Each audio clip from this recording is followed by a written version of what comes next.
Merci Jésus pour ta grâce. Béni sois-tu Dieu Tout-Puissant, l'admirable conseiller, le juste juge, le bon berger. Ce soir encore, nous te bénissons, Seigneur. Nous te rendons toute la gloire.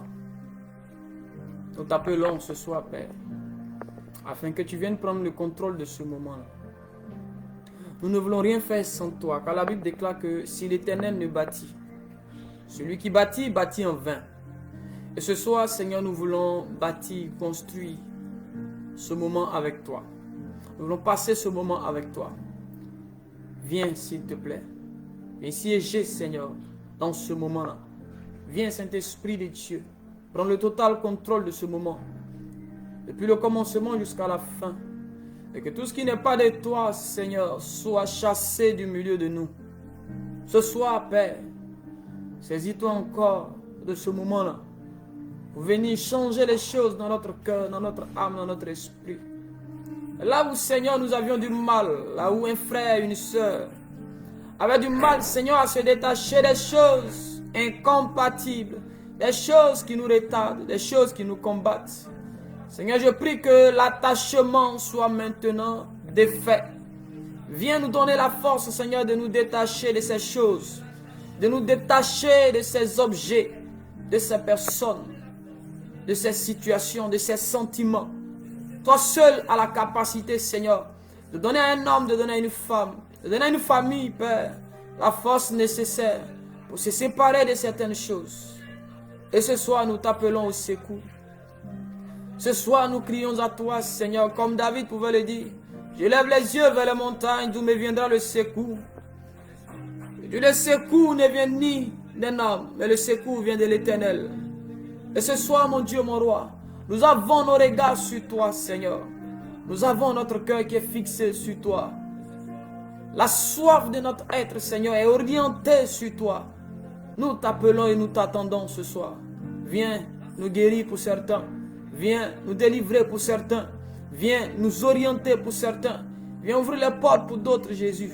Nous avons besoin de toi. Chacun a une soif dans son cœur. Chacun a un besoin dans son cœur. Chacun a un désir. Chacun attend de toi, Seigneur, quelque chose. Et ce soir, je voudrais, Saint-Esprit de Dieu, que par ta miséricorde, que par ta grâce, tu descends pour exaucer tes enfants que nous sommes. Car nous avons besoin de toi. Le monde nous regarde, Seigneur. Ils attendent de voir l'action de notre Dieu en notre faveur. Ils s'asseyent, ils se moquent, Seigneur. Ils disent où est le Dieu, où est celui sur qui ils ont compté. Comme Pharaon, Seigneur, qui a commencé à rigoler des Juifs lorsqu'ils étaient face à la mer Rouge. Certainement, Pharaon disait dans son cœur, voici maintenant qu'ils sont bloqués. Voyons si le Dieu est capable de les enlever dans cette situation. Voyons si le Dieu est aussi grand qu'il le dise pour les sauver de cette situation. Ainsi, Seigneur, un homme, Seigneur, est confronté à un défi. Une femme, Seigneur, est face à un défi. Une famille est en train de traverser, Seigneur, des circonstances où toi seul as la solution, que toi seul peux arranger. Et ce soir, nous t'appelons au secours, Jésus. Et ce soir, nous t'invoquons, Seigneur, dans notre vie. Nous t'invoquons dans nos nations. Nous savons que toi seul as la solution. Nous savons que toi seul est le chemin. Toi seul est la vérité et la vie. C'est toi, Seigneur, qui peux changer les choses. Et nous t'appelons ce soir. Nous voulons te voir à l'œuvre. Nous voulons te voir intervenir, Dieu de gloire. Est-ce que tu peux commencer à prier le Seigneur avec moi? Nous voulons te voir agir, afin que nos ennemis voient, Seigneur, ta manifestation.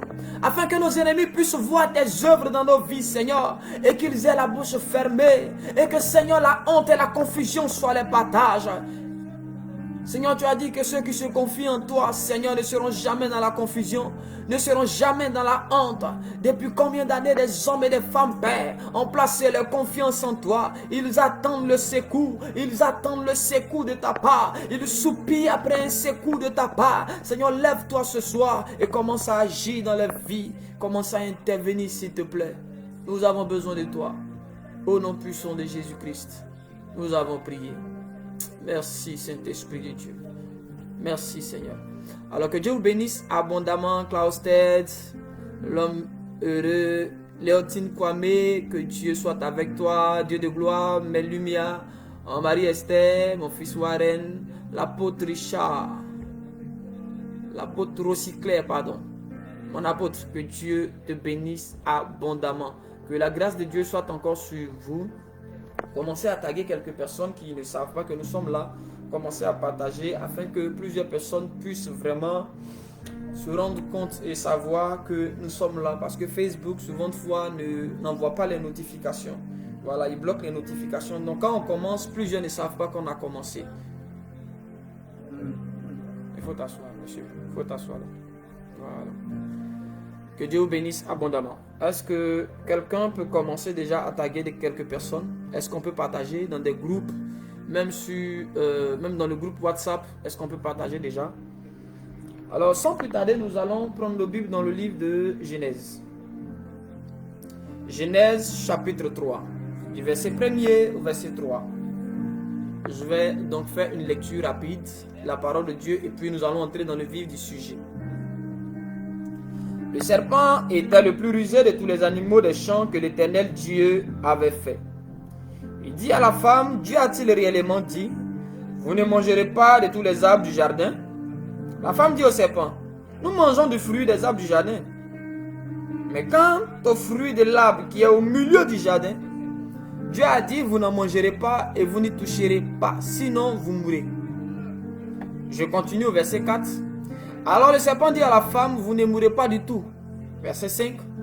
Mais Dieu sait que le jour où vous en mangerez, vos yeux s'ouvriront et que vous serez comme des dieux qui connaissent le bien et le mal.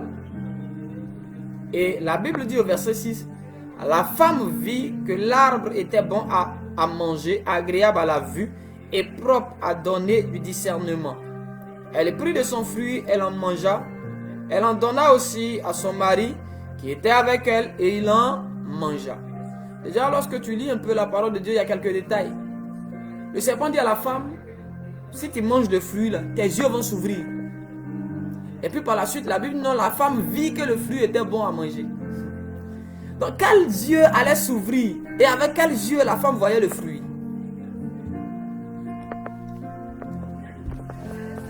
Seigneur, nous te recommandons ce moment. Viens prendre le total contrôle, s'il te plaît. Enseigne-nous. Révèle-nous les choses cachées. Viens nous instruire selon ta sagesse et ta science. Au nom de Jésus. Amen. Notre thème de ce soir, c'est pourquoi le péché n'a pas les mêmes conséquences pour tout le monde. Pourquoi le péché n'a pas les mêmes conséquences pour tout le monde. Parce que certainement, chacun de nous a sa faiblesse. Chacun de nous désobéit d'une manière ou d'une autre à la parole de Dieu, à la volonté de Dieu, à la voix de Dieu. Mais nous avons remarqué que, on dirait qu'il y a certaines personnes, quand elles pêchent là, on dirait que Dieu ne les voit pas. Tu as déjà remarqué ça avec moi? Souvent, tu as l'impression que le païen même, le monsieur qui ne va pas à l'église, la femme qui dit au quartier, celle qui dit dans la nation, que Dieu n'est pas Dieu, que Jésus n'est pas Dieu, s'en fout de Dieu. Elle ne va pas à l'église, elle est dans les fétiches, elle est dans telle pratique.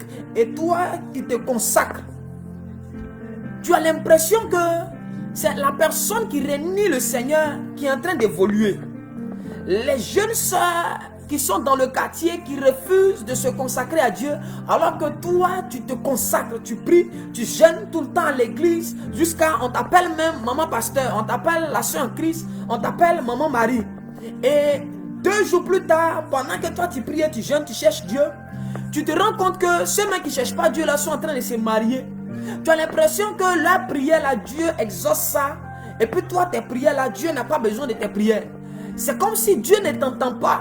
Tu as l'impression que, attends, Dieu préfère ceux qui vivent mal que ceux qui le cherchent. Tu as l'impression que Dieu est plus attiré. Il aime faire du bien à ceux qui le combattent. Du coup, souvent quand tu es là, tu as même envie même d'aller dans l'autre camp et puis de commencer à vivre comme eux et puis de commencer à faire les mauvaises choses. Parce que lorsque nous voyons la vie, on a l'impression que le méchant prospère, mais que le juste ne prospère pas. On a l'impression que les menteurs, les voleurs, les usurpateurs, ceux qui font le mal, continuent de grandir, ils croissent, ils sont bénis entre griffes. Mais les justes sont méprisés, les justes sont déshonorés. Ceux qui cherchent Dieu pleurent, vont même prendre crédit avec ceux-là qui ne prient pas Dieu.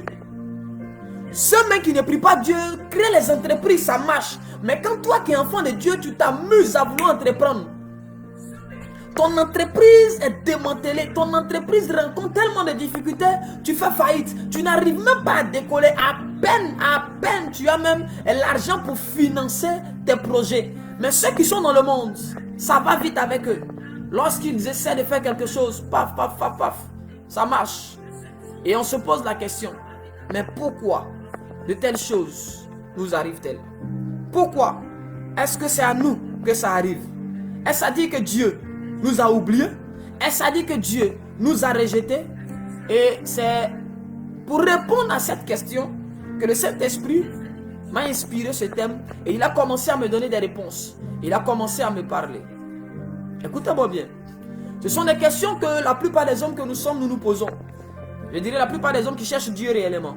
Voilà. Ceux qui ne cherchent pas Dieu, ils ne se posent pas cette question. Pourquoi le péché n'a pas les mêmes conséquences pour tout le monde? Est-ce que je peux avancer? Écoutez-moi bien. La Bible dit que Dieu créa les cieux et la terre. Et Dieu a donc placé l'homme au cœur d'un jardin. Un jardin que lui-même Dieu a planté, que l'homme n'a pas planté. Dieu a pris l'homme, il a déposé dans ce jardin-là. Et Dieu a dit à l'homme de cultiver, mais aussi de garder le jardin.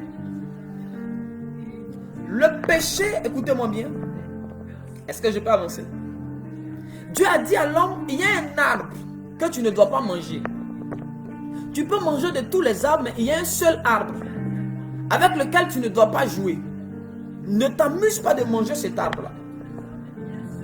Attends, comment Dieu peut créer des choses et puis dire à un homme, mange tout sauf cet arbre? Quelle était la particularité de cet arbre? En réalité, le péché que nous appelons le péché est un arbre spirituel ou est une sémence.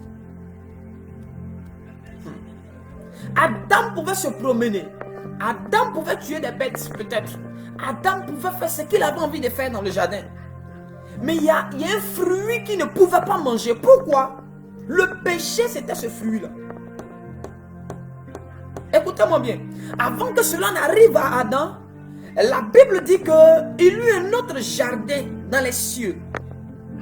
Un autre jardin, mais dans ce jardin-là, il y avait un être qu'on appelait astre brillant.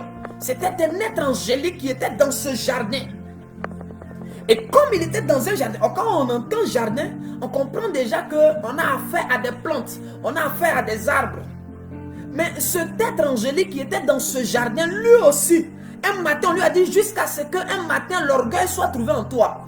Qu'est-ce que cet être angélique-là avait pu consommer? Parce que dans un jardin, on n'a que des fruits qu'on peut consommer.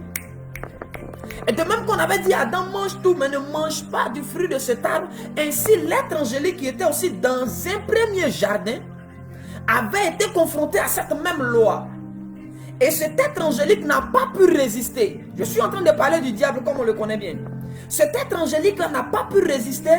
Il a mangé un fruit. Et c'est ainsi qu'on a dit un jour que l'orgueil a été trouvé en lui. En d'autres termes, le diable lui-même avait péché. Donc le diable n'est pas le péché, mais le diable est un pécheur.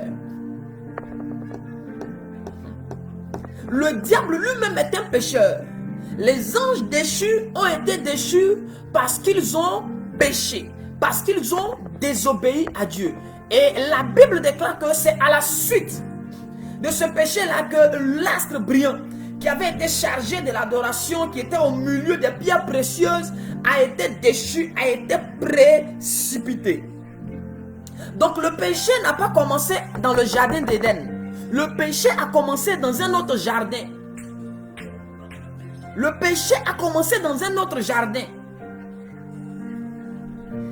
Et Dieu vient, il plante un jardin et dans ce jardin encore, Dieu dépose encore le même fruit qui avait fait tomber l'autre. Dieu prend encore un autre fruit, une autre sémence, il vient déposer ça encore dans ce jardin terrestre là. Et puis il dit à l'homme, ne mange pas de ce fruit là. Est-ce que je peux avancer? Et étudions un peu l'arbre même qui produit le péché, le fruit, si je peux le dire ainsi. Dans le monde spirituel, tu dois comprendre que lorsqu'on est en train de parler de l'arbre, de la connaissance du bien et du mal, tu dois comprendre que cet arbre-là produit deux types de fruits. Parce que c'est le même arbre qui produit le fruit du bien, mais c'est aussi le même arbre qui produit le fruit du mal. Ce n'était pas un arbre ordinaire. Ce n'était pas un arbre comme tu le connais. Aujourd'hui, nous savons qu'un manguier ne produit que des mangues. Un pommier ne produit que des pommes. Mais l'arbre de la connaissance du bien et du mal produisait deux types de fruits. Mais qu'il était difficile ou presque impossible aux yeux de l'homme de pouvoir discerner. Parce que les fruits avaient le même aspect. Les fruits avaient la même forme. Les fruits avaient peut-être le même goût. Mais seul Dieu avait la capacité de voir la différence entre le fruit du bien et le fruit du mal. Donc à cet arbre-là seul, il y avait deux types de fruits.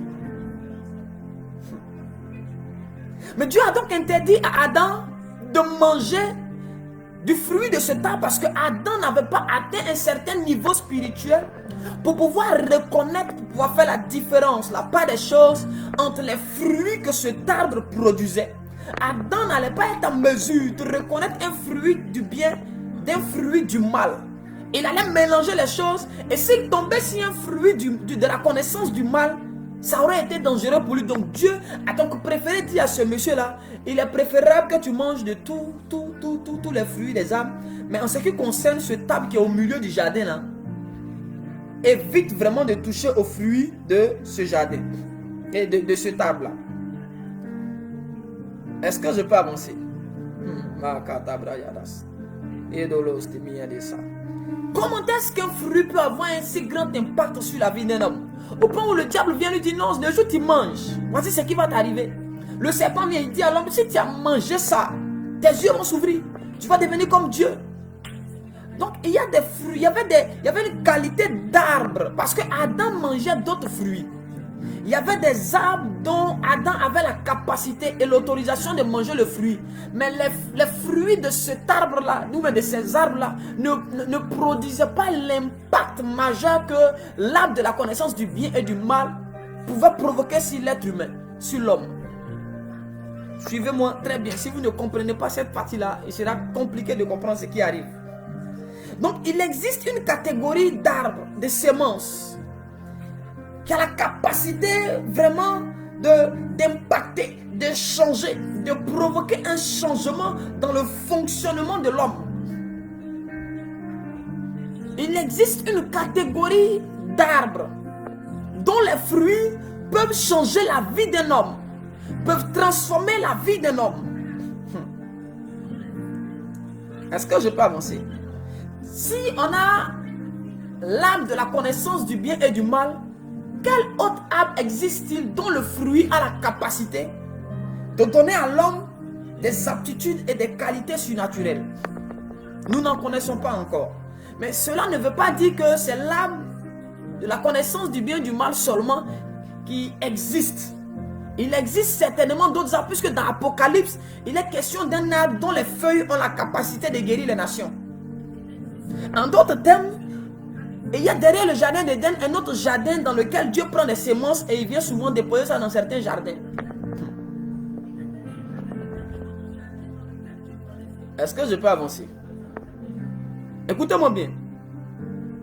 L'homme et la femme n'ont pas la même configuration. Lorsque Dieu crée l'homme, avant d'avoir fait la femme, Dieu a donné des instructions à l'homme.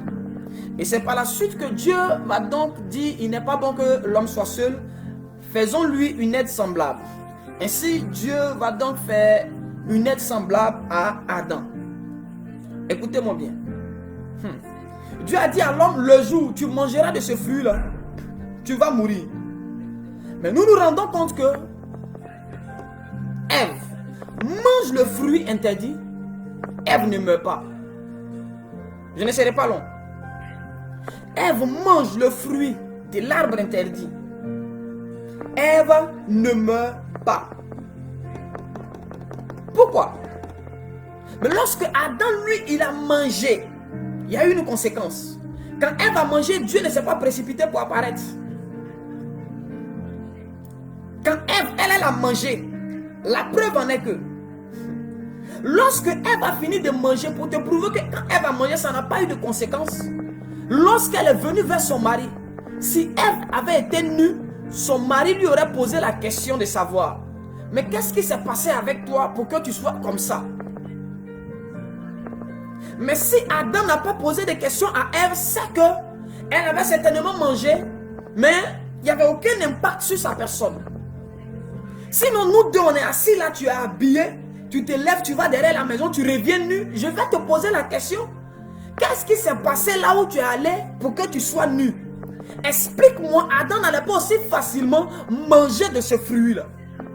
Parce qu'il aurait posé des questions à sa femme. C'est comme ça, il y a des gens qui vont pécher. Il y a des gens qui vont aller faire des choses. Et toi, tu vas les suivre dans ça. Parce que tu les vois faire. Elles avortent. Et comme elles avortent, elles continuent toujours de prendre des grossesses. Toi aussi, tu vas les suivre dans les avortements. C'est comme ça, il y a des gens qui vont aller chez les féticheurs pour obtenir la richesse, pour obtenir le travail, pour obtenir la promotion, pour avoir un voyage, pour avoir un mari, pour envoûter son mari. Et tu la vois quand elle vient de chez le féticheur, avec les fétiches, les choses qu'on lui a données, elle arrive à dompter un homme. Et le monsieur la marie. Ou bien il va chez un féticheur, il prend des pouvoirs, il vient envoûter les femmes. Et puis il a des rapports avec elles. Donc comme lui, il fait ça et puis il continue de vivre. Et tout se passe bien pour lui. Toi aussi, tu le suis dans cette bêtise. Tu l'accompagnes dans ça. Toi aussi, tu triches sur lui. Tu copies sur lui. Parce que Ève a mangé le fruit. Certainement, quand elle est venue, elle dit, mais Adam, j'ai mangé le fruit, mais voici la gloire est toujours sur moi. Il n'y a pas eu de changement. Mais certainement que Dieu nous a menti. Le fruit, il est bon. Et Adam, voyant que lorsque sa femme, elle a mangé, elle ne s'est pas retrouvée nue. Lui aussi dit, ah, certainement, si toi, tu as mangé, qu'il n'y a pas eu de conséquences, comme tu es sorti de moi, c'est que moi aussi, je peux manger la chose. Non, si mon frère ne paye pas la dîme, que moi aussi je ne paye pas la dîme, ça ne fait rien. Il ne paye pas la dîme, il prospère. Les païens ne payent pas la dîme, ils prospèrent. Les gens ne prient pas, les gens ne jeûnent pas, mais Dieu les exauce, frère. Adam et Ève n'ont pas la même configuration. Ève, elle est sortie d'Adam. Adam est sorti de Dieu. C'est pas la même configuration. Tes amis que tu suis dans les bêtises, tes camarades que tu poursuis dans les choses mauvaises, elle et toi, vous n'avez pas les mêmes configurations. Elle et toi, vous n'avez pas été fait avec la même cote. Elle et toi, vous ne provenez pas du même endroit. Vous n'avez pas les mêmes destinées. Ce qui réussit à un autre peut ne pas te réussir à toi. Ce que l'autre fait et puis il prospère dedans. Toi, tu peux faire ça aussi, ça peut ne pas prospérer. C'est pourquoi tu ne dois pas copier sur un frère. Tu ne dois pas copier sur une soeur. C'est pourquoi quand Dieu devait faire descendre le Saint-Esprit dans la chambre haute, la Bible dit qu'à chaque tête, il y a eu une langue de feu qui est venue s'opposer sur chaque tête. Chacun devait recevoir en fonction de sa mission et de sa destinée. Il n'est pas question d'être la photocopie de quelqu'un, mais lorsque le diable est en train de vouloir détruire des vies, il va te présenter une personne dont la vie n'est pas bonne, mais dont les conséquences ne sont pas manifestes. Ève vient dire, me voici, c'est comme ça. Il y a des gens qui viennent, ma copine, laisse à faire des prières là, il faut laisser la prière. Il y a une astuce sur Facebook là, si tu as fait ça, tu vas demander tout ce que tu veux à ton mari, il va te donner. Et parce que elle a fait sa marche dans son foyer, toi aussi enfant de Dieu, toi aussi chrétienne, toi fils de Dieu, au lieu de te rabattre sur le Saint-Esprit et son fonctionnement, tu vas aussi aller derrière elle. Adam dit, ma femme, donne-moi aussi le fruit là, je veux aussi manger le fruit. Si toi tu as mangé que ça t'a rien fait, moi aussi je peux manger, ça ne va rien me faire. C'est comme ça, d'autres critiquent les pasteurs, toi aussi tu te mets dans le lot. On dit non, d'autres s'élèvent, ils ne respectent pas leurs parents, mais ils continuent de vivre, ils continuent de prospérer. Toi aussi tu dis non, si tel enfant peut manquer de respect à son parent et puis évoluer, moi aussi je peux manquer de respect à mes parents et puis je peux évoluer. D'autres sont dans la rébellion contre les autorités de la maison, les autorités de l'église. Mais bizarrement, il s'est séparé, il s'est mal détaché. Il s'est rébellé contre son leader. Il allait former une église, ça marche. Toi aussi, tu le suis dedans. Si lui, il a fait que ça a marché, moi aussi, je peux faire, ça va marcher. Frère, ce qui est arrivé à Adam. Est-ce qu'on peut continuer ce soir? Est-ce qu'on peut continuer ce soir?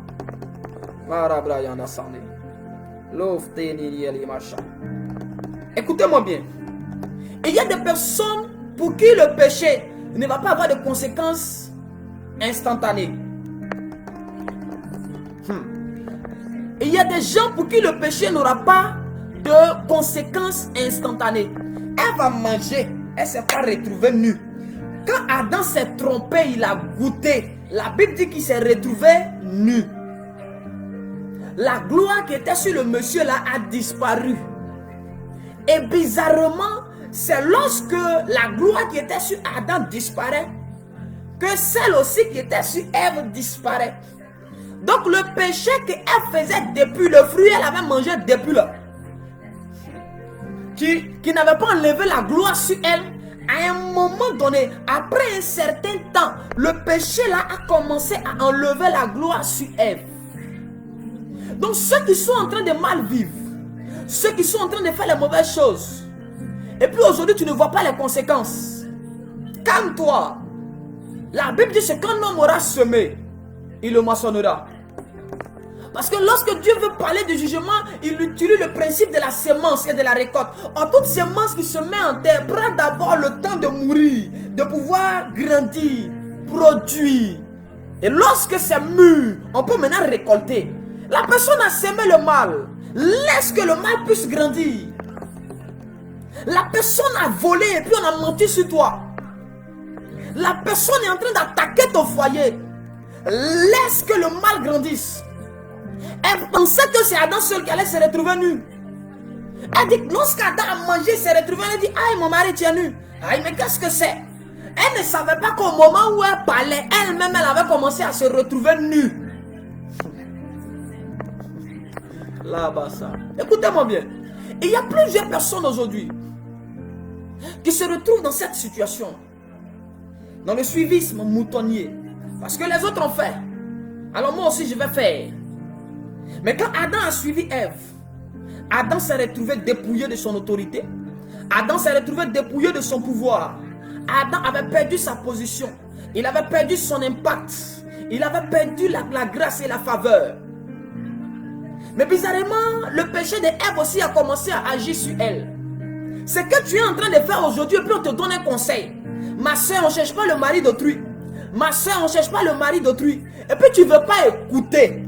Quand tu vas arriver dans ton foyer, c'est là que tu vas comprendre que quand on dit on ne cherche pas le mari d'autrui, c'est pour ne pas que la femme souffre. Donc la souffrance que tu donnais aux gens avant quand on te parlait et puis tu n'écoutais pas. Il y aura aussi une petite fille que je ne sais pas si c'est Dieu qui va l'envoyer ou même c'est le diable qui va l'envoyer. Ce qui est sûr à venir. Afin que tu puisses récolter le mal que tu as semé. Quand on te dit frère, on ne cherche pas la femme d'autrui, tu dis non, ça c'est pas ton affaire. Donc Dieu attend que toi aussi, tu sois dans ton foyer. Afin que tu puisses te rendre compte que quand on cherche la femme d'autrui, ça fait mal. Quelqu'un va venir détourner ta femme. C'est là que tu vas comprendre. Quand tu es assis, on dit non, il faut commencer à prier. Tu dis non, je ne peux pas prier. Je suis fatigué de prier. On dit alors à l'église, je ne vais pas à l'église. Il faut faire ça, tu ne veux pas le faire. C'est des années plus tard. Alors que ceux qui priaient, qui étaient en train de chercher Dieu, tu vas voir les choses vont commencer à se stabiliser pour eux. C'est en ce moment, toi, pour qui les choses étaient stables, commencent à devenir instables. Parce qu'au moment où ils cherchaient Dieu, ils plantaient. Toi, tu es en train de planter autre chose. Eux, ils plantaient le bien. Toi, tu plantais le mal. Alors que les gens sont en train de gêner et chercher Dieu, toi tu es dans les bars, tu es dans les maquis. On dit ma soeur, allons à l'église. Oh, je n'ai pas le temps de l'église. Allez-y à l'église, priez pour nous. Plus tard, on verra ça. Dans 10 ans, dans 5 ans, moi, c'est pas maintenant, il va me donner à Dieu. Afin de Jésus, là, attendez, j'ai tout le temps, je suis encore jeune. Frère, la Bible déclare qu'il y a un temps pour toutes choses. Si tu as raté le temps de la semence, tu vas tomber dans le temps de la moisson. Mais tu ne viendras pas moissonner. C'est que quelqu'un d'autre aura semé. Parce que la Bible dit, chacun va récolter ce qu'il aura semé. Quand tu sèmes l'incrédulité, tu récoltes des problèmes. Tu récoltes des difficultés.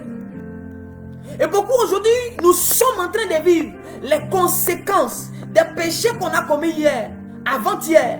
Où au lieu de te lever et prier, le Seigneur te dit, lève-toi ma fille, réveille-toi. Commence à prier. Tu dis, non Seigneur, j'ai sommeil. Demain, je vais prier. Le jour où tu n'as pas prié, ce qui a été semé là, Des jours plus tard, tu vas récolter ça. Demande à David, il est bien placé pour te dire. David va donc faire tuer Uri. David va faire tuer Uri, il va prendre la femme d'Uri. Et bizarrement, le monsieur finit de prendre la femme du monsieur. Et puis après, on lui dit non, que l'enfant va mourir. Et puis c'est lui qui s'en gêné. David s'en va gêner. Seigneur, pardonne-moi. Seigneur, pardon et pitié. Écoutez, il était l'homme selon le cœur de Dieu. Mais ça n'a pas empêché Dieu de reprendre l'enfant. Parce que ce qu'un homme aura semé, il le moissonnera. Écoutez-moi bien. Le péché est contagieux.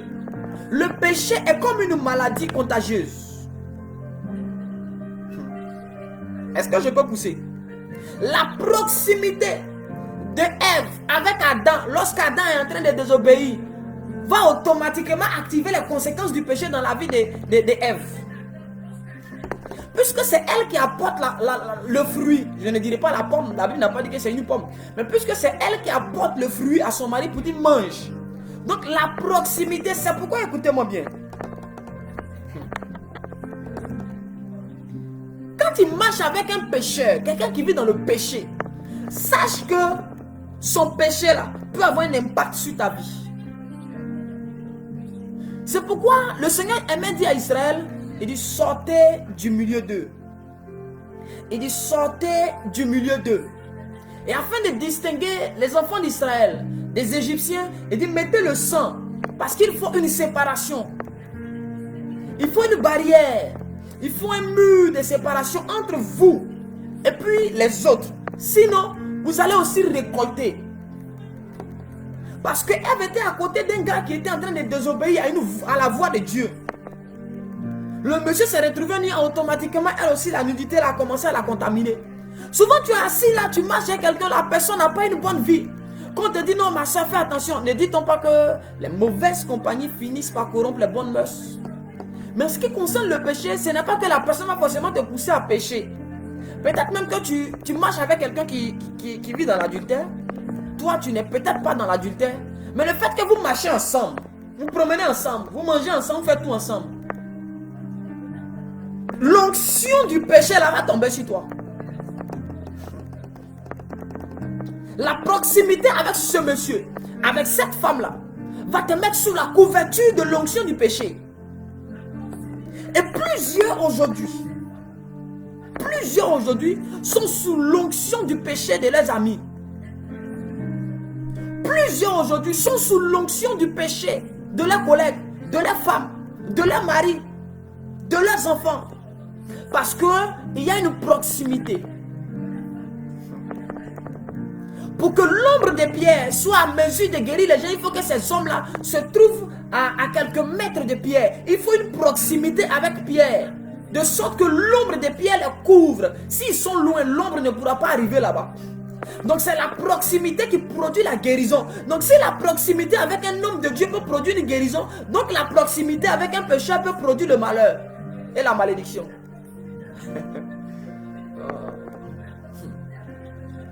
Si la proximité avec un homme de Dieu peut chasser les démons, c'est que la proximité avec un possédé peut faire que tu sois possédé aussi. C'est réciproque. Et beaucoup aujourd'hui disent non, moi j'ai vu ma vie de sanctification. Je marche dans la sanctification. Je marche dans le Seigneur. Moi, je respecte la parole de Dieu. Tout ce que Dieu m'a dit là, je fais ça. Le problème c'est que ton meilleur ami c'est un pécheur. Ton meilleur ami c'est un féticheur. Ton meilleur ami, il a toutes sortes de talismans sur ses reins, toutes sortes de bagues occultes, fétichistes sur ses mains, des cordes sur ses reins. Il se lave avec des eaux bizarres. C'est lui qui est ton ami. Et quand vous êtes ensemble, automatiquement, tu te mets sous la couverture de son onction, mais cette onction de péché là. Est-ce que je peux avancer? Et aujourd'hui, c'est comme ça que Jonas a créé les problèmes aux gens. Parce qu'il était dans leur barque. Il était près d'eux. Donc la mer se déchaînait sur la barque.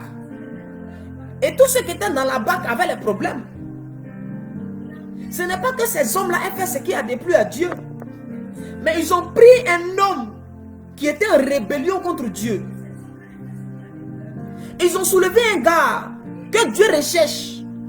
Ils ont mis dans le royaume des cieux Jonas Wanted, recherché. Avec qui tu te promènes? Avec qui tu marches? Avec qui tu causes? Avec qui tu fais tes choses? Quelle est la position de ces personnes vis-à-vis de Dieu? Si ces hommes, ces femmes sont dans le péché, tu feras mieux de les appeler à la repentance. Et s'ils refusent de se repentir, éloigne-toi d'eux. Éloigne-toi d'eux, sinon tu risquerais de te mettre sous l'onction de leurs mauvaises actions. Quand les gens ont pris Jonas, ils l'ont jeté dans l'eau. L'eau là a pris une autre direction. Le vent et la tempête ont pris une autre direction. Ils ont laissé les messieurs là tranquilles. Pourquoi? Parce qu'ils ont mis une distance. Ils se sont séparés de Jonas. Ils ont réduit la proximité. Tant que tu seras proche de ces gens-là, ton foyer ne sera pas tranquille. Il y a des gens, tant qu'ils seront dans ton sillage, ils seront dans le cercle d'amis. Il y a des problèmes qui ne finiront pas dans ta famille. Il y a des choses qui continueront d'arriver dans ton foyer, qui continueront d'arriver dans ton ministère, qui continueront d'arriver dans la vie de tes enfants. Il y a des difficultés que tu vas continuer de vivre. Tant que les hommes ne se séparaient pas de Jonas, la tempête et le vent n'allaient pas cesser. Or, le vent et la tempête symbolisent des difficultés. Donc, il y a des gens, tant qu'ils sont là, tant qu'ils sont proches de toi, tant qu'ils sont collés à toi, tant qu'ils demeurent tes amis sur Facebook, tant qu'ils demeurent tes amis sur Insta, ils demeurent tes amis sur TikTok. Cette proximité, ce lien-là, va donc permettre ce qu'on appelle de te mettre sous la couverture de leur péché, sous l'onction de leur péché. Et sans te rendre compte, sans le savoir, sans le vouloir, toi tu es en train de prier, jeûner ici, Seigneur, bénis-moi. Mon lieu de bénédiction, c'est comme si c'est toi-même qui avais tué Jésus. Plus tu pries pour ton foyer, même plus les hommes te fuient. Plus tu pries pour ton ministère, plus tu pries pour ton voyage, plus tu pries pour tes affaires, plus les choses se compliquent. Le problème, les gens avaient commencé à invoquer les dieux. Ils disent que chacun invoque son Dieu. Chacun a commencé à prier. Chacun a commencé à prier. C'est pas que Dieu ne voulait pas leur répondre. C'est pas que Dieu leur reprochait quelque chose directement. Mais il y avait un gars à côté d'eux. Il y a des gens de délivrance où c'est pas un démon qu'on doit chasser. Il y a un ami qui doit te laisser. Il y a une amie que tu dois laisser. Et il y a ce genre de délivrance là. On ne vient pas à l'église pour dire démon sort. Il y a des délivrances, on te dira enlève-lui là dans ta vie. Éloigne-toi de tel homme. Éloigne-toi de telle femme. Éloigne-toi de tel ami. Éloigne-toi de tel groupe. C'est seulement ça. C'est la séparation d'avec Jonas qui peut calmer la tempête. Ce n'est pas les prières. Ce n'est pas le jeûne. Ce n'est pas les sacrifices d'abord. C'est la séparation. Sans séparation, il n'y aura pas de miracle. La tempête ne va pas s'arrêter. Sans séparation, le vent ne cessera pas de couler, de souffler. Et donc, toi qui te poses des questions, Seigneur, pourquoi? Jusque-là, il faut bien prier. Demande au Saint-Esprit, qui est dans ton sillage? Qui est dans ton cercle qui n'est pas bon? Qui est dans ton cercle qui n'est pas bon? Écoutez-moi bien. Là, va dans ça. Le moyen le plus efficace pour combattre le péché, c'est le pardon. Le moyen le plus efficace pour combattre le péché dans l'église, dans une maison, dans une famille, dans une nation, c'est le pardon. Vous savez, l'un des problèmes d'Adam et Ève, c'est que lorsque Adam s'est rendu compte qu'il était devenu nu et que sa femme était devenue nue, en fait, Adam n'a pas pardonné à sa femme de l'avoir trompé. Voici pourquoi quand Dieu est venu là, Dieu dit à Adam, où es-tu? Tu dis non, j'ai entendu ta voix, je me suis caché. Dieu dit, mais attends, tu t'es caché par rapport à quoi? Est-ce que tu as mangé du fruit de l'arbre dont je t'ai interdit? Il dit pas oui, hein. Il dit à Dieu, la femme là, que tu m'as donnée, pour dire que Adam dans son cœur n'était pas content de sa femme. Adam était en train de dire, elle m'a trompé, elle m'a menti, il était fâché contre elle. Sinon, normalement, la chose, nous deux, on s'est mis ensemble en affaire. Si c'est gâté, on doit se couvrir l'un et l'autre. Adam devait dire, oui, vraiment, j'ai déconné. Mais Adam dit, non, c'est la fille que tu as mise auprès de moi. Adam était fâché contre sa femme. Adam était en colère contre sa femme. Adam n'arrivait pas à pardonner l'action de sa femme vis-à-vis de lui. Et lorsque Dieu va donc venir, écoutez-moi bien, parce qu'un homme même n'arrive même pas à pardonner déjà celle qui dit, qu'il appelle sa côte. Il dit ma côte, la chair de ma chair. Mais le jour où le péché est rentré là, le monsieur là s'était fâché. Et par manque de pardon, il a accusé sa femme chez Dieu. Il a dit à Dieu que c'est la femme qui était la source de sa chute. Et quand Dieu va demander à la femme aussi a dit à son mari, non, certainement ils se sont discutés avant que Dieu ne vienne. Adam a donc dit à sa femme, non, tu m'as trompé, tu n'es pas une bonne femme. Elle dit, mais c'est pas ma faute, c'est le serpent. Le serpent, non, Adam déteste Ève, Ève déteste le serpent. Il ne cherche pas à se pardonner. La femme ne cherche pas à se faire pardonner, le monsieur ne cherche pas à pardonner sa femme. Mais chacun est en train de se justifier. Chacun dit non, c'est à cause de tel que moi aussi j'ai agi comme ça. Et c'est l'une des choses qui est en train de détruire l'église. Et détruire les couples. Et détruire les relations humaines. Le manque de pardon. Le manque de pardon. Ce qui a choqué Dieu, c'est le fait que les gens là n'aient pas eu eux-mêmes la force de se pardonner. Vous ne pouvez pas être des fautifs, des pécheurs. Vous désobéissez. Mais en plus de ça, vous augmentez dessus avec la méchanceté, avec la haine, avec la colère. Oh, écoutez-moi, la Bible dit que Dieu a tant aimé. Alors que l'humanité était dans le péché, la chose qui a poussé Dieu à donner son fils, c'était l'amour. Si Adam avait manifesté de l'amour envers sa femme et disait à sa femme, c'est vrai que tu m'as trompé, mais je te pardonne. Ainsi, lorsque Dieu venait, il disait à Dieu, non Seigneur, vraiment pardonne-nous, on a mal agi, au lieu d'accuser. Et ce qui est en train de tuer l'église, quand un frère pêche, quand une soeur fait ce qui est mauvais, au lieu de dire non, ma soeur, nous te pardonnons, reviens en Christ, reviens au Seigneur. Jésus a besoin de toi. Au lieu de soulever nos blessés, nous les achevons. Ève même se trouvait nue, mais sa nudité là n'a pas suffi. Adam a empiré la situation. Il dit Dieu, c'est la femme là, il faut la maudire. Elle n'est pas bonne. Et Dieu, à la femme aussi va dire à Dieu, c'est le serpent là, il n'est pas bien, il m'a trompé. Écoutez-moi bien. Jésus pouvait dire ceci, il dit pardonnez-vous les péchés les uns les autres. Il dit pardonnez-vous les péchés les uns les autres. Écoutez-moi bien. Si en tant qu'homme on n'arrive pas à se pardonner, il y a une loi qui établit que ce que tu veux qu'on fasse pour toi, fais-le pour l'autre. C'est une loi spirituelle. Donc si tu n'arrives pas d'abord à pardonner ton frère, ne cherche même pas à demander pardon à Dieu. Si tu ne peux pas pardonner à ta soeur qui a péché contre toi, qui a peut-être menti sur toi, qui a volé ton argent, qui a pris tes choses, si tu n'as pas la capacité de lui pardonner, Dieu ne te pardonnera pas. Pourquoi Dieu n'a pas pardonné à Adam et puis il ne l'a pas laissé dans le jardin? Parce qu'il y avait une loi spirituelle qui dit que ce que tu veux qu'on fasse pour toi, fais-le aussi pour les autres. Adam, le pardon que tu veux que Dieu t'accorde, la deuxième chance que tu voudrais que Dieu t'accorde, accorde d'abord cette deuxième chance à ta femme. Madame, la deuxième chance que tu voudrais que Dieu t'accorde pour rester dans le jardin, tant que tu n'accordes pas cette deuxième chance au serpent, Dieu ne pourra pas t'accorder aussi une deuxième chance. Ce qu'un homme fait pour son frère, contre son frère, c'est la même chose que Dieu fait pour lui ou contre lui.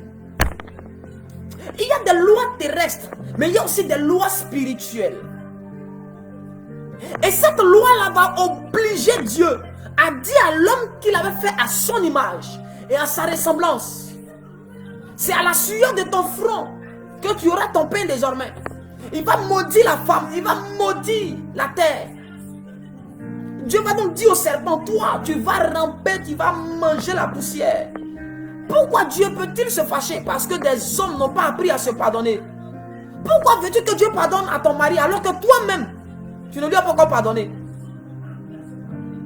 Des pasteurs aujourd'hui ont perdu leur ministère parce que l'église ne leur a pas pardonné leurs faiblesses, leurs fautes.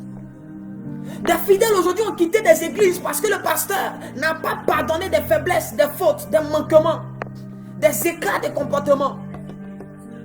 Des gens aujourd'hui sont en train de s'éloigner de Christ parce que nous, enfants de Dieu, pas que Dieu ne leur pardonne pas, mais parce que nous-mêmes avons refusé de leur pardonner.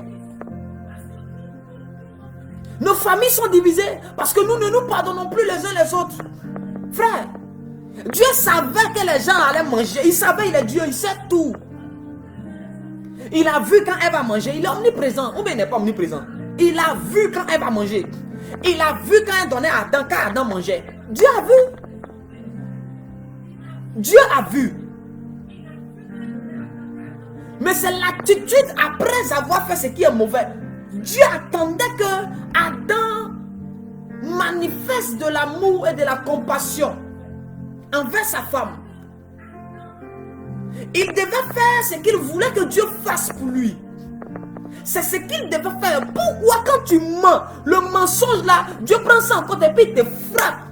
Parce que quand toi tu mens, tu veux que Dieu te pardonne. Mais quand un frère te ment, tu ne pardonnes pas ça. Quand ton enfant ment, tu ne pardonnes pas ça. Quand ta soeur ment, tu ne pardonnes pas. Quand c'est les autres qui font ce qui est mal, tu n'es pas prêt. Tu es très strict et catégorique. Mais quand il s'agit de toi, tu veux qu'on ait compassion de toi. Tu viens te mettre là à genoux, Seigneur. Je t'en supplie, aie pitié. Plusieurs de nos prières de repentance ne montent plus à Dieu. Pourquoi? Parce que nous-mêmes devons apprendre d'abord à pardonner aux hommes qui sont avec nous. Comment peux-tu prétendre aimer Dieu si tu n'aimes pas ton frère que tu vois? Tu ne peux pas prétendre demander pardon à Dieu si tu n'arrives même pas à pardonner un homme que tu vois. Et aujourd'hui, cela est en train de tuer plusieurs vies et plusieurs destinées. Beaucoup disent non, j'ai péché contre Dieu, c'est parce que tu as péché que tu subis tel. Écoutez-moi bien. Et ces choses-là sont en train de nous tuer. Ces choses-là sont en train de nous détruire. Plusieurs familles souffrent du manque de pardon. Plusieurs églises souffrent, se vident à cause du manque de pardon. Plusieurs personnes ne vont plus à l'église parce que peut-être le pasteur a eu à dire un truc qui ne lui a pas plu. Ça l'a peut-être choqué. Non, moi je ne vais plus là. Moi je ne suis pas dans ça. Beaucoup de personnes n'ont pas pardonné à leurs semblables. Mais ils s'attendent à aller au ciel parce qu'ils jeûnent beaucoup. Ils s'attendent à aller au ciel parce qu'ils prient beaucoup.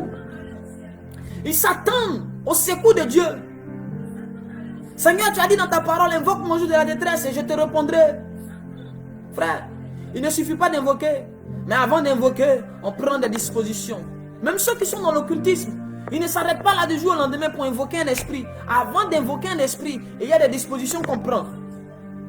Donc quand on est dans le domaine de la prière, même il y a des dispositions qu'on doit prendre. Le Seigneur ne dit-il pas que si tu dois venir faire ton offrande, que là tu te rappelles que ton frère a quelque chose contre toi. Il ne dit même pas que toi tu as quelque chose contre ton frère. Il dit que tu te rappelles que ton frère a quelque chose contre toi. Ce n'est pas toi qui as quelque chose, mais c'est lui qui a quelque chose contre toi. Dépose ton argent à côté de l'autel, pas sur l'autel. Va d'abord régler ton frère, puis reviens offrir. Est-ce qu'on se comprend? Le manque d'amour, le manque de pardon des uns les autres est en train de détruire l'église. Est en train... Aujourd'hui, la plupart des couples heureux que tu vois là, si ces gens-là se sont assis hors caméra pour t'expliquer les réalités qu'ils ont vécues pour être là. Parce qu'il y a ce qu'on dit devant les médias. Devant les médias, on fait attention à ce qui sort de nos bouches. Mais hors médias, si la personne doit te dire les réalités de son couple, et puis ils sont là, ils ont fait 50 ans, 40 ans. Si le monsieur doit te dire ce qu'il a subi pour être là où il est aujourd'hui dans son ministère, dans l'église, avec le nombre de personnes que tu vois, s'il doit t'expliquer les choses qu'il a vécues, tu seras découragé. Tu seras surpris. Écoutez-moi bien. Pourquoi le péché n'a-t-il pas les mêmes conséquences? Numéro 1, nous n'avons pas les mêmes configurations.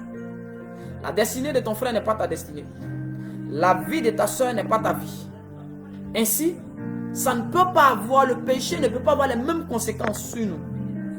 Le péché qui a détruit Adam vite, c'est le même péché qui a détruit Ève, mais un peu plus tard. Tout dépend de ta configuration et de ta destinée prophétique. De ce que Dieu, de comment Dieu a paramétré ton âme, ton esprit et ton corps. C'est en fonction, il y a des personnes qui digèrent vite certains aliments. Mais il y a certaines personnes qui n'arrivent pas à vite digérer ces aliments. Tout dépend de l'organisme de l'homme.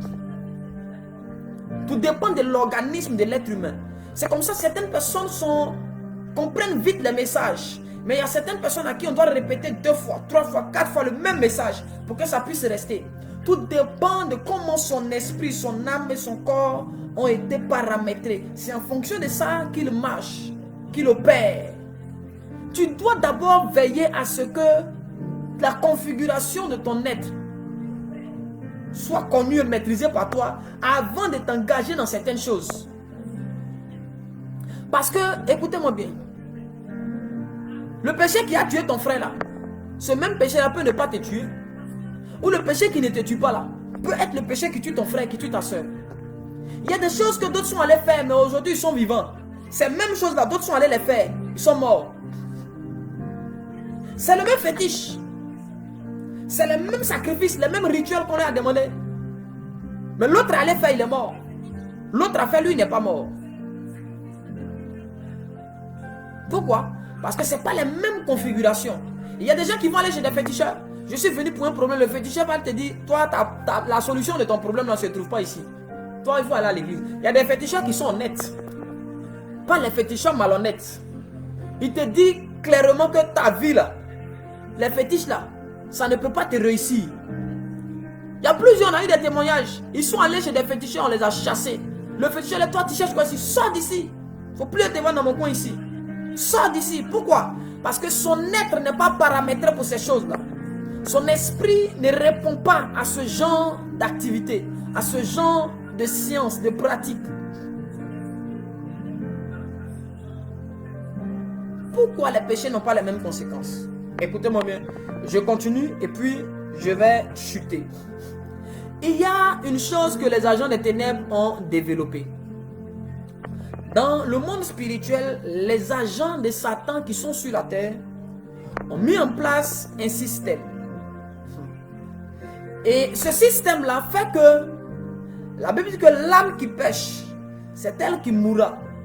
Mais ils ont mis en place un système de sorte que quand eux ils pêchent, ce n'est pas eux qui meurent, c'est nous on meurt. Ils ont mis en place des choses de sorte que quand eux ils désobéissent, ils font le mal. Au lieu que les conséquences s'abattent sur eux, les conséquences sont détournées et retombent sur nous. Donc ils transfèrent donc les conséquences de leurs mauvaises actions dans nos vies, dans nos familles. C'est comme c'est quelqu'un qui va se mettre dans une secte diabolique. Et puis bizarrement, lui il prospère, ses enfants évoluent, ils sont à l'aise.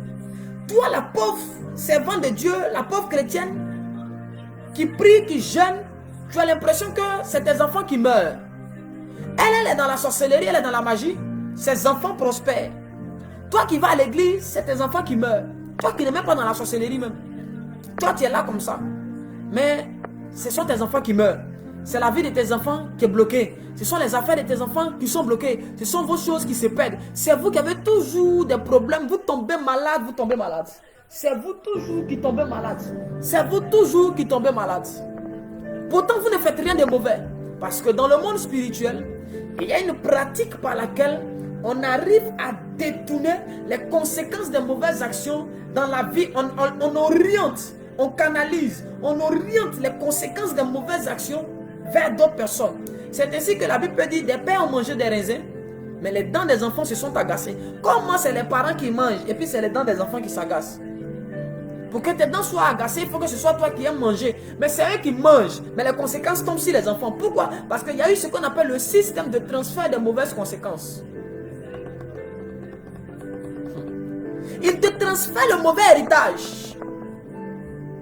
C'est comme ça, il y a certaines personnes qui prient, qui jeûnent. Mais tu as l'impression que le fruit de tes prières là, c'est quelqu'un qui récolte ça.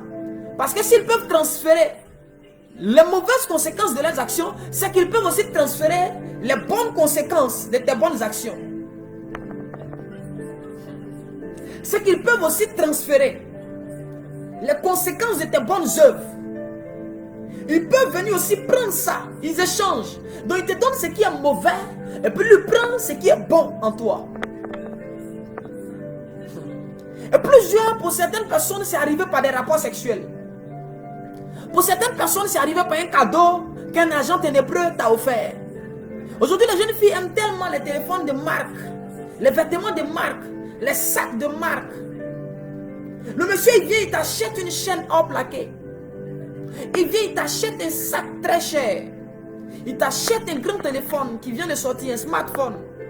Tu es tellement contente, mais tu ne sais pas quand tu es donnant ça, il est en train de faire un transfert des mauvaises conséquences de ces pratiques occultes.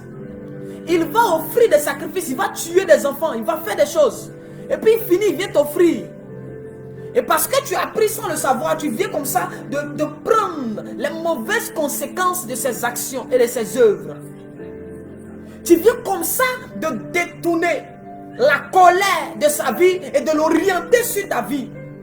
C'est comme ça. Certaines personnes vont juste te saluer. Certaines personnes te diront, donne-moi simplement ton numéro. Il suffit d'un échange.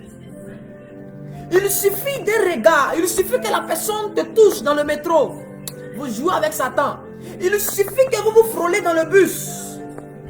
Il suffit que la personne touche tes vêtements. Une femme avait touché le pan de la robe de Jésus. Il y a eu un transfert. Il dit, une force est sortie de moi. Donc tu peux savoir comme ne pas savoir. Mais la personne va te toucher d'une manière ou d'une autre. Et ça va opérer un transfert. Voici pourquoi il te faut demeurer dans la présence de Dieu. Voici pourquoi tu as besoin d'être un homme qui est attaché à Christ. Parce qu'on peut être un homme de prière sans être un homme attaché à Christ. On peut être une femme de prière sans être une femme qui est attachée à Jésus. Écoutez-moi bien. Et ils ont développé le système de transfert des conséquences du péché dans la vie des gens. C'est pourquoi vous les voyez. Ils font le mal. Au lieu d'être tués, au lieu d'avoir les mauvaises conséquences, au lieu que les affaires tombent, ils vont faire le maraboutage. Ils sont dans l'idolâtrie. Mais on dirait que toi qui pries là, c'est toi-même qui es dans l'idolâtrie là. Parce que quand eux qui font les mauvaises choses, tu les vois, les affaires prospèrent. Mais toi, quand tu te mets à genoux même, tu as l'impression que ce n'est pas devant Dieu, on dirait que c'est devant Dagon, c'est devant Baal que tu t'es mis à genoux. Les conséquences sont mauvaises. Plus tu pries, plus tu as des problèmes. Ce n'est pas parce que tes prières là sont une abomination. Hein. C'est juste que quelqu'un s'est connecté à ta vie et transfère les mauvaises conséquences de ces mauvaises actions là dans ta vie. Ainsi, il ne se fatigue plus. Il n'a pas peur de faire ce qui est mal. Parce qu'il sait que ce n'est pas lui qui a payé le prix. Il va, il couche à la femme d'autrui. Il sait que quand il finit là, il prend l'argent. Ou il t'appelle, ah Joe, mon frère, comment tu vas? Je te fais un dépôt. Je t'envoie de l'argent. Oh non, ma soeur, j'ai acheté un truc pour toi, oh, viens prendre. Elle est allée pratiquer des choses bizarres et puis elle vient te faire un don. C'est pourquoi vous voyez toujours les gens en train de faire les dons dans les pays soi-disant très pauvres de l'Afrique. Ils prennent leur argent, ils achètent des tonnes de nourriture. On dit non, c'est l'œuvre sociale. Je crois à l'œuvre sociale. Je bénis Dieu pour ceux qui donnent aux pauvres. Mais plusieurs de ceux qui donnent ne donnent pas par envie, par joie. Ils donnent dans le but. Pourquoi les pauvres à qui on donne ne deviennent pas riches, ils ne sortent jamais de la pauvreté? Mais leur situation s'empire de jour en jour. Ils reçoivent des dons des quatre coins de la terre. Mais leur vie ne change jamais. Ils demeurent dans la misère. Ils demeurent dans le mal. Ils demeurent dans la souffrance. Pourtant, on leur donne, on leur donne. On leur donne, on leur donne. Des conteneurs arrivent, des sacs, des vêtements, des médicaments. On construit des hôpitaux, on fait des choses pour eux. Mais ils sont là. C'est la même situation. C'est la même chose qu'ils vivent. Il n'y a pas devant, il n'y a pas derrière, il n'y a pas d'évolution. La chose demeure. Comment est-ce que l'Afrique peut s'en sortir? Si l'Afrique va aller emprunter dans des pays, ils sont dehors. Ils vont emprunter ailleurs de l'argent. Mais cet argent qu'on reçoit là fait qu'on va de dette en dette. Parce que ces gens-là, c'est eux qui sont dans les loges les plus dangereuses. Ils sont dans des pratiques les plus mauvaises. Mais c'est nous là, c'est nous ici, c'est chez nous toujours il y a la guerre. C'est chez nous toujours il y a la division. Ils arrivent à s'entendre malgré leur divergence d'opinion. Ils arrivent à se comprendre, à se parler, à se mettre d'accord. Mais nous, Africains, on ne peut pas s'asseoir pour parler. Pourquoi? Parce qu'il y a un transfert. Il y a un transfert par les dons, par les cadeaux, par les salutations, par les touchés. Et les agents ténébreux appliquent ce système-là. Et ce système-là est en train de nous détruire. On ne sait même pas. C'est pourquoi beaucoup se demandent, Seigneur, qu'est-ce qui m'arrive? Je prie, je ne comprends pas. Je jeûne, je ne comprends pas. Quand tu as fini de jeûner, tu es sorti là. Il y a un gars qui t'a touché dehors. Il y a une jeune soeur, tu es allé au marché. Au marché où tu es parti là, tu es allé payer. Il y a une femme, elle sait ce qu'elle a quitté faire. Elle a tout fait venir passer où tu es. Elle t'a touché. C'est pourquoi avant de sortir, il faut bien prier. Tu dois avoir vraiment une communion avec le Seigneur. Pour éviter qu'on puisse transférer. Tout doit être verrouillé. Ton âme, ton esprit, tu dois fermer les portes. Tu dois fermer les portes de ta destinée avant de sortir. Parce que tu peux rencontrer quelqu'un qui a transféré des choses dans ta destinée. Puis tu es assis là, tu commences à payer le prix de quelque chose que toi-même tu n'as pas fait. Tu n'as pas commis une action, mais c'est toi qui payes le prix. Tu n'as pas volé, mais c'est toi toujours, tu souffres. On dirait que tu as volé, ta vie ressemble à un prisonnier. Ta vie ressemble à la vie d'un prisonnier. Tout est bloqué autour de toi. Oh, tu n'as rien fait de mal.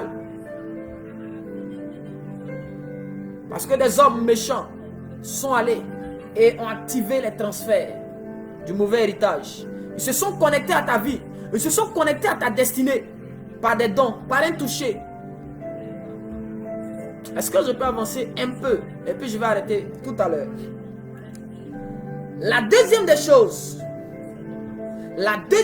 qu'ils font, ils utilisent ce qu'on appelle notre aura. Vous savez que chaque être humain a une aura. L'aura, tu peux peut-être la définir comme l'odeur de ton âme, de ton esprit, l'odeur de ton être spirituel. C'est comme le parfum de ton âme, le parfum de ton être spirituel. Est-ce qu'on se comprend? Chaque être humain a son aura, a son odeur. Chaque être humain a son odeur, a son aura. Ils arrivent par des pratiques à prendre l'aura d'un homme. Ils arrivent par certaines pratiques à voler ton aura. Ainsi, quand ils s'en vont commettre le péché là, c'est ton aura là qu'on laisse là-bas, ton odeur. Donc quand la sanction doit tomber là, on suit l'odeur. C'est-à-dire, toi tu es assise chez toi à la maison. Tu n'as rien fait de mal, tu es assise chez toi. Mais lui, il fait des pratiques et puis il prend ton odeur, ton parfum. Et puis il va faire une mauvaise action avec ton parfum. Il va faire des mauvaises choses avec ton parfum. Il va commettre l'impudicité, la fornication et autres avec ton parfum. Il va pécher, il va faire l'idolâtrie, la sorcellerie, la magie. Il va commettre des meurtres avec ton odeur. Avec ton odeur. Oh, c'est par l'odeur que Jacob a pu prendre la bénédiction d'Ésaü. Là, c'est l'odeur. Isaac dit quoi? Il dit, voilà, l'odeur de mon fils Jacob est comme l'odeur d'un champ que Dieu a béni. Donc Jacob avait son odeur, Ésaü avait son odeur. Comme Isaac ne voyait plus bien, il se référait aux odeurs. Ainsi Jacob même a eu peur, il dit à sa maman, le monsieur là, il connaît l'odeur d'Ésaü. Elle dit, calme-toi. La femme a dit quoi? Écoutez bien. Elle dit, mon fils, si le malheur doit venir, que ça retombe sur ma tête. En d'autres termes, Rebecca connaissait le système de transfert des conséquences de nos mauvaises actions. Rebecca dit à son fils, s'il y a une malédiction qui doit venir, mon fils, dors, je gère. Moi, ta mère, j'ai la capacité de détourner une malédiction. J'ai la connaissance de détourner une malédiction. Donc reste tranquille, je vais gérer ça pour toi. Et elle va donc habiller Jacob des vêtements d'Ésaü. Tout simplement pourquoi? Pour que Jacob ait l'odeur d'Ésaü. Si par l'odeur d'un homme on peut prendre sa bénédiction, c'est que par la même odeur on peut aussi attirer des malheurs sur un homme. Ils viennent, ils font des pratiques. C'est pourquoi souvent tu es là, tes vêtements disparaissent. C'est pourquoi souvent tu es là, les choses que tu utilises disparaissent. Tes chaussures. Ton alliance même, ta bague de mariage est perdue. Ton peigne est perdu. Ton pagne, ton sac, tes affaires se perdent. Tu dis, oh, et tu es négligent. Tu ne pries pas pour ça. Il faut utiliser ces choses-là pour prendre ton odeur, prendre ton aura. Et ils vont mettre ton aura sur eux. Ils vont mettre ton odeur sur eux. Et puis ils vont aller pratiquer la sorcellerie. Ils vont mettre ton odeur sur eux. Et puis ils vont aller tisser des alliances. C'est comme ça que tu es assis ici, tu te demandes, mais Marie de nuit est quittée où? Parce que quelqu'un a mis son odeur sur toi. Il allait avoir un contrat, il allait signer un contrat avec des esprits des eaux, avec ton odeur. Il s'est levé, il allait dans les cimetières. Il allait prendre contact avec des esprits de mort. Avec ton odeur. Avec ton odeur. Donc quand les esprits là, eux quand ils doivent venir là, ils s'en foutent de ta tête. Ils s'en foutent de la couleur de ta peau. On s'en fout de ça dans le monde spirituel. C'est pourquoi l'ange qui devait venir opérer en Égypte là, il pouvait dire non. Dieu peut dire non. L'ange là connaît les Juifs. Il connaît les Égyptiens. Mais le Seigneur a dit mettez le sang. Ça va servir de signe. Donc c'est l'odeur là que les esprits là vont regarder. On ne va pas dire non c'est toi ou c'est pas toi. C'est l'odeur là que la malédiction là va suivre. Les esprits de mort là vont suivre l'odeur. Et vont tomber chez toi à la maison. La femme de nuit ou le mari de nuit là. C'est ton odeur que l'esprit là va suivre. Jusqu'à tomber chez toi à la maison. Venez coucher à toi. Et tu te dis à quel moment est-ce que j'ai eu cet esprit là? Au commencement tu n'avais pas cet esprit. Mais parce qu'un homme mal intentionné, une femme mal intentionnée, une personne aux intentions mauvaises contre ta vie a pris ton odeur, a pris ton aura et puis allait tisser des alliances, allait adorer un Dieu étranger, a pris ton odeur et allait faire quelque chose de mauvais. Donc dans le monde spirituel, on pense que c'est toi. Dans le monde spirituel, les esprits là, eux ils disent, c'est toi, eux ils ont alliance. Ils disent, c'est toi qui es venu te marier à elle. Les esprits là disent, c'est toi qui les adores. C'est avec toi ils ont tissé ce pacte là. Toi tu dis non, c'est pas moi. Ils disent, mon frère, c'est toi. Pourquoi? Parce que ton aura. Ton aura. Comment ils font pour te retrouver? Ton odeur. Jacob, à cause de l'odeur, a pris la bénédiction de son frère. Frère, il y a des pratiques. Il y a des choses. Souvent, ils aiment utiliser même les parfums. Souvent, ils aiment utiliser les parfums. C'est pourquoi méfiez-vous. Quand tu achètes un parfum, tu es un enfant de Dieu, il faut prier dessus. Ta pommade, il faut prier dessus. Les choses qui dégagent une forte odeur, la prier dessus avant d'utiliser. Parce que dans ces produits-là, on peut facilement déposer une autre aura dedans. Ou bien à partir de ces produits-là, on peut facilement entrer en contact avec ton aura. Prendre ton aura, prendre ton odeur. Parce que chaque parfum a son odeur. Chaque pommade a son odeur. Et la sirène des autres travaille pour faciliter la prise des parfums des hommes, la prise des odeurs ou des auras. Les esprits travaillent de façon astucieuse, ingénieuse, pour mettre en place le système de piratage des auras. Et ils ont piraté l'aura de plusieurs. Tu es ici comme ça là. Ton nom est sur là, dans un cimetière là-bas. Les esprits là disent que ils doivent venir te chercher à telle date. Parce que quelqu'un a pris ton aura et puis il allait là-bas, il dit esprit, esprit. L'aura que j'ai, écoutez-moi bien, moi là, à telle date là, vous devez venir tuer mes enfants. À telle date là, vous devez venir gâter mes finances. Parce que on suppose que c'est toi-même qui allais te livrer. Oh, c'est pas toi, mais c'est toi. C'est pas toi, mais c'est toi.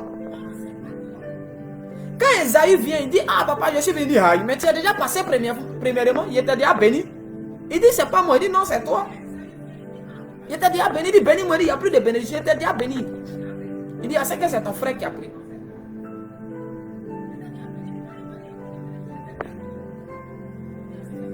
Écoutez-moi bien. Qui a pris ou qui utilise ton odeur ou ton aura? Qui sont les personnes qui sont sur la terre des hommes qui utilisent ton odeur? Parce que si par l'odeur on peut t'attirer des ennuis, c'est que par l'odeur là, on peut aussi attirer les faveurs de ta vie ailleurs. Il te laisse prier, il te laisse gêner. c'est quand tu finis de jeûner. Il prend ton odeur et puis il se cale quelque part. Donc quand la bénédiction est en train de venir, la bénédiction là suit ton odeur. Et c'est où l'odeur là se trouve, c'est là-bas la bénédiction, on dépose ça. La bénédiction qui vient d'en haut là, elle est déposée à terre et puis c'est l'homme qui vient ramasser. Demandez à Moïse, ils avaient voulu la manne dans le désert. Dieu n'a pas fait tomber la manne dans les assiettes. Il a déposé la manne par terre. Chacun venait prendre en fonction de ceux qui étaient chez lui à la maison.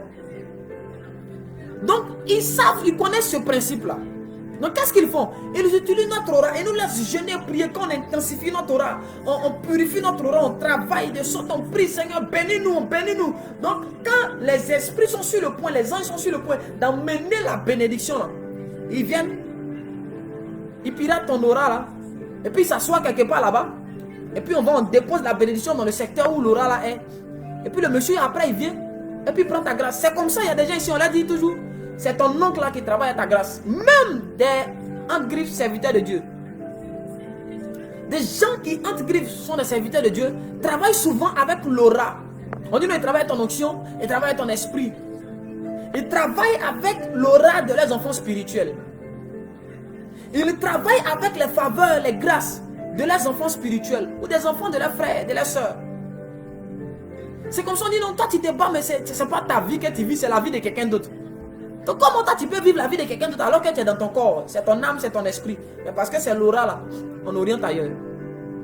Partout où quelqu'un utilisait ton aura, que Dieu libère ton aura, que Dieu délivre ton aura, que Dieu empêche maintenant tout vol d'aura, tout piratage de ton aura, au nom puissant de Jésus-Christ de Nazareth. Je vois quelqu'un qui demande si le baptême peut annuler ça. Cette histoire d'aura là, c'est une histoire qui demande à ce que tu sois vraiment connecté au Saint-Esprit chaque jour. Le baptême ne peut pas annuler. Le baptême permet certaines choses sur un court temps, mais c'est pas à long terme. C'est pas à long terme. C'est pas à long terme. Mais la Sainte Seine peut annuler ça. La Sainte Seine peut annuler ces choses. Mais vous connaissez aussi les dispositions qu'il faut prendre.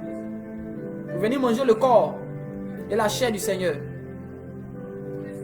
Est-ce que je peux dire la dernière chose et puis on finit? Souvent de fois, ils n'ont pas accès à ton aura. Ils n'ont pas accès à ton esprit. Est-ce que je peux avancer? Mais ils utilisent ce qu'on appelle la loi de la substitution. La loi de la substitution, c'est quand un homme se fait passer pour toi.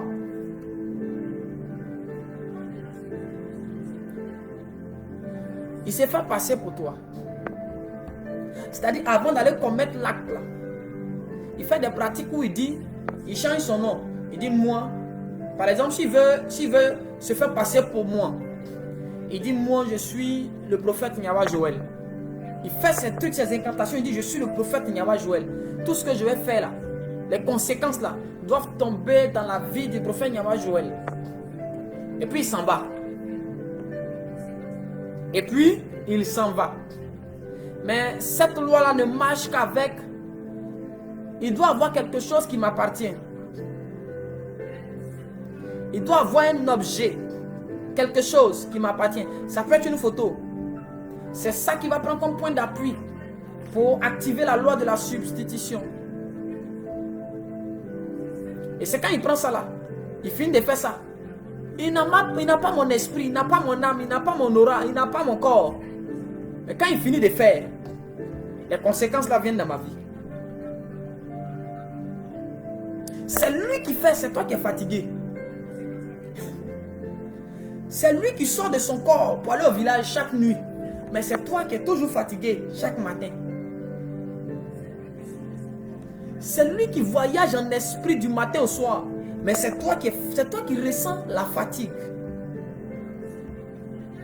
Parce qu'il a mis en place ce qu'on appelle la loi de la substitution. Et généralement, c'est pourquoi vous allez voir la plupart des gens qui sont dans le péché, ils pêchent, ils font les mauvaises choses. Mais ils ne sont pas frappés par des malédictions, par des malheurs. Ce n'est pas pour rien. Ils maîtrisent certaines lois où ils arrivent à dévier les conséquences. les conséquences de leur péché. Ils arrivent à dévier. La Bible même dit, je donnerai l'Égypte à ta place. Donc il est possible, si tu as commis une mauvaise action, au lieu que ça retombe sur toi, on peut dévier ça sur quelqu'un. David a géré la femme d'Uri. Normalement, c'est David qui a péché. Ce n'est pas l'enfant qui est né là qui a péché. C'est David qui devait mourir. Mais Dieu a donné l'enfant à la place de David. Donc même en Christ, c'est possible. Malheureusement, on ne nous a pas appris à mettre en place, à utiliser cette loi-là. Là où tu vas, peut-être tu fais des choses, tu as péché, puis tu sens que le retour sera fatal. Tu détournes en même temps. Mais pour ne pas que ça devienne une habitude. Parce que écoutez, tu peux annuler les conséquences de ton péché sur la terre, mais pas au jugement dernier. C'est là où les gens ignorent. Ils pensent que comme ils font ce qui est mauvais sur la terre, il n'y a pas de conséquences, ils arrivent à détourner. Ils pensent que ça suffit et ça va les épargner du jugement dernier. Non, au jugement dernier, tout ce que tu auras fait avec substitution, sans substitution, avec aura de quelqu'un ou pas, c'est toi qui vas payer les conséquences de cette action. Mais tant que tu es sur la terre, ce sont des lois qui sont rattachées à la terre. Mais quand on va quitter la terre pour aller aussi dans le royaume des cieux, devant le trône blanc, chacun sera jugé. Les voleurs d'aura qui partaient faire les bêtises, c'est là-bas on va les juger. C'est là-bas ils vont payer. Là-bas il n'y a pas de corruption. Là-bas il n'y a pas de mensonge. Là-bas la sorcière va répondre de sa sorcellerie. Le voleur répondra de son vol. Le faux prophète répondra de ses fausses prophéties. Les faux frères, les fausses sœurs à l'église vont répondre de leurs actions. Chacun va répondre de ses actions devant le trône du Seigneur. Mais sur la terre ici, pour le moment, vous les voyez, ils sont contents, ils ne veulent pas se convertir. Parce qu'ils disent quoi? Oh, ils font ce qui est mauvais, et puis c'est nous, on paye les conséquences. Ils mangent les raisins, et puis ce sont nos dents qui sont agacées. Mais s'ils peuvent utiliser ces lois, nous aussi, on peut utiliser ces lois.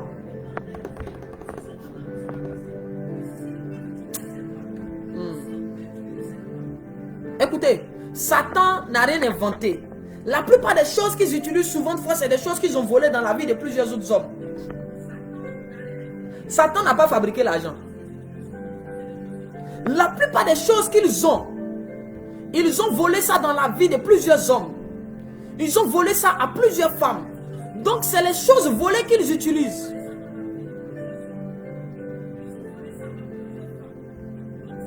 Je ne vais pas rentrer dans ce débat-là. Je ne vais pas aborder ce côté-là. Est-ce qu'on peut s'arrêter là pour ce soir? Permettez-moi de m'arrêter là pour ce soir. On est à 1h18. Écoutez-moi bien. Plusieurs vont pécher, mais tous n'auront pas les mêmes conséquences. Pour le même péché, il peut y avoir différentes conséquences. Pour le même péché, il peut ne pas avoir les conséquences en même temps. Les conséquences peuvent ne pas se manifester en même temps. Pour certains, ça sera 2 ans plus tard que tu vas récolter les fruits de ta mauvaise semence. Pour d'autres, c'est dans 10 ans. Pour certains, c'est dans 15 ans. Pour certains, c'est dans 1 heure de temps. Tu as fait ça 1 heure plus tard, tu vas récolter. Pour d'autres, dès qu'ils pêchent, dès que Dieu les frappe. Dès qu'ils pêchent, dès que Dieu les frappe. En fonction de la configuration de son être et en fonction de sa destinée. Je prie que Dieu puisse t'accorder vraiment de connaître la configuration. Parce que certains prennent la correction de Dieu pour les attaques de Satan. C'est parce que tu as péché que Dieu est en train de te frapper. Tu es en train de combattre des démons. Tu pêches, Dieu te frappe. Au lieu de te repentir, tu es en train de chasser Satan. Esprit de réclamation, je brise tes œuvres. Laisse les esprits de réclamation d'abord. Répands-toi. Jean-Baptiste n'est pas venu chasser les démons. Jean-Baptiste est venu appeler le peuple à la repentance. Parce qu'avant que ce soit une affaire de démons, c'est d'abord une histoire de tu as péché, il faut te repentir. C'est pourquoi Jésus est venu après Jean-Baptiste. Parce que la plupart des gens, la plupart des hommes d'Israël et du territoire étaient déjà passés sous Jean. Ils étaient déjà venus aux eaux du baptême. Et ils s'étaient déjà confessés. Ils étaient passés par la repentance. Donc Jésus pouvait venir dire, démon, sors. Mais toi, tu pêches et puis Dieu te corrige. C'est toi qui gênes, qui mets feu. Esprit de mort, éloigne-toi de moi. Tu ne sais pas qu'on dit l'âme qui pêche, c'est l'âme qui mourra. Quel esprit de mort va s'éloigner? On dit Seigneur, pardonne-moi, j'ai péché pour que la mort là s'éloigne. On ne dit pas esprit de mort, va-t'en. On ne dit pas pauvreté, éloigne-toi de moi. Tu as péché. Demande pardon, on va te rétablir dans tes fonctions comme Nebuchadnezzar. Nebuchadnezzar avait été déchu. Et il a eu un comportement bizarre. Ce qui a fait que Dieu l'a jeté quelque part. C'est quand le monsieur s'est repenti. C'est pas affaire de non, démons, esprit de rébellion. Toi qui m'as volé mon trône, redonne-moi mon trône. Frère, certaines choses que nous perdons, c'est pas parce que c'est les démons là qui sont trop forts. C'est Dieu même qui a mis en place une loi qui fait que quand on pêche, afin que nous puissions nous rendre compte qu'on est sur un mauvais chemin, pour vite revenir à lui. Je dis toujours que pour que tu reviennes vite à Dieu, estime-toi heureux que Dieu te montre rapidement les conséquences de ton péché. Si toi, malheureusement, dans ta configuration, c'est 10 ans plus tard que le péché doit avoir une conséquence, frère, tu as souffert. Il y a des gens comme ça. Quand ils pêchent, le péché la reste. C'est des années plus tard. La conséquence tombe sur lui, puis il se demande, qu'est-ce que j'ai fait pour mériter ça? Il a oublié. Il a oublié ce qu'il avait fait. Mais les esprits là, eux n'ont pas oublié. La terre n'a pas oublié. Les eaux, la forêt, eux ils n'ont pas oublié. Ils ont gardé ça. Puis ils ont attendu le bon moment pour lui redonner, pour lui renvoyer. C'est ce qu'on appelle la loi du karma pour certains. La loi de la nature. En fait, c'est la nature elle-même qui se charge de te ramener les ondes que tu dégages.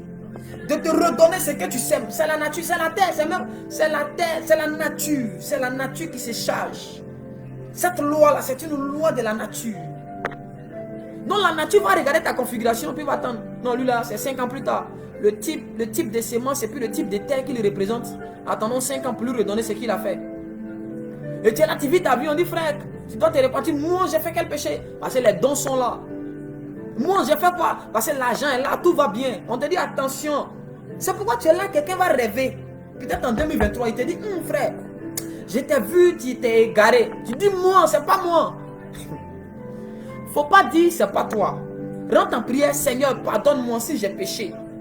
Pardonne-moi. Et que là où le péché avait ouvert une porte et qui devait me conduire à ça, Seigneur, que le péché là soit ôté. S'il te plaît, pardonne-moi. Frère,